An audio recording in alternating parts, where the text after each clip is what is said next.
Hey everybody, Joe here with Candid the Movies. This time I want to talk to you all about the movie Den of Thieves 2, Pantera, starring Gerard Butler and O'Shea Jackson Jr. And I have a song for this one. Y'all ready? If you're ready to hear, here it go. It almost put me to sleep. It almost put me to sleep. It almost put me to sleep. This movie's boring. It almost put me to sleep. And I can't believe I stayed awake for this 2-hour film. Anyway, so I hope that you all enjoyed my song, my rendition of how boring this movie was, because check this out. It was boring, okay? For an action movie, there was like a flashbang in the beginning, and then there was some stuff that happened towards the end, but so much stuff that just could have been cut out, so much nonsense, so much extra dribble, nonsensical accents that made me upset, like O'Shea Jackson's, who was playing Donnie Wilson, who's like this major thief, right? He's like the thief that won't get caught with anything, and you would assume that that person would be able to fit in anywhere and, you know, just be able to speak different languages and all of that. No, he was just a hood dude that, even though he was in Nice, France, couldn't speak a lick of French except for bonjour, and it sounded really country, bonjour, whatever.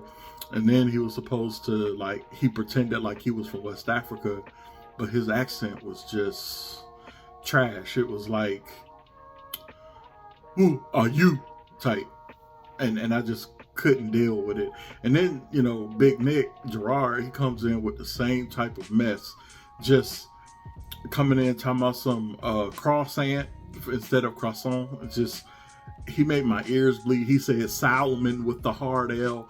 I was crushed. It hurt to listen to. I didn't like it. I did not like it one bit. So anyway, aside from some great, you know, drone shots, you know, Nice is beautiful in France. LA was typical smoggy, you know, beautiful but smoggy. And I think there was one other place that they barely were in. Like, we saw a hotel there and like some shipping docks and an airport, but not really much else. It was below average for this type of movie. And I really want to talk to the writer to stick with dramas, because one thing that this action film had a lot of was drama. And I don't mind drama if I'm going into it knowing that this is going to be a drama film. This is supposed to be an action film, a crime heist, yet we're sitting here trying to figure out what music we want to listen to.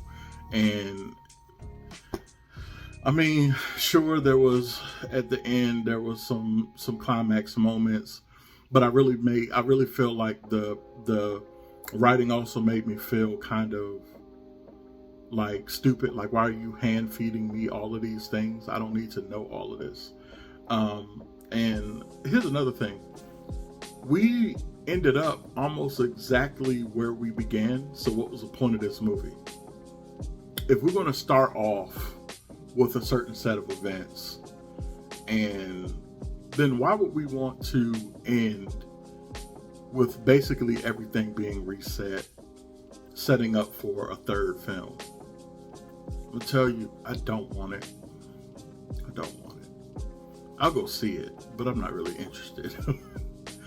Anyway, overall, I would have to give this movie a C-. I did my best to stay awake, and I did. So, shout out to me for doing that. But yeah, I don't really highly recommend Den of Thieves 2. Maybe as a way to like turn on a show or a television show that you can just turn on to fall asleep, because that's what this is good for. Anyway, I've been Joe with Candid the Movies. Please click that like, share, and subscribe, as well as hit that notification bell. Y'all take care and have a fantastic day. Peace.